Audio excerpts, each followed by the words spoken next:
Okay guys, dito sa inireport ng ating kliyente ay nasira daw yung cabinet sa ilalim ng lababo nila. Siyempre bago natin gagawin yung cabinet, sinisiguro natin na walang tulo yung lababo natin. Yan, para hindi na muling masisira yung ating gagawing cabinet.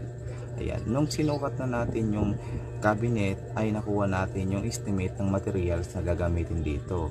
Una, isang pirasong 3/4 na marine plywood.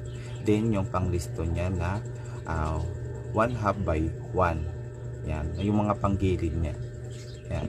Then nagpabili rin tayo ng 4 na paris na concealed inches.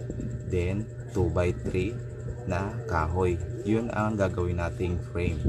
Ayan. Tapos nagpabili rin tayo ng pako para yun ang mga kakailanganin nating gamit dito sa gagawin nating cabinet sa ilalim ng lababo. Ayan. Yun lang.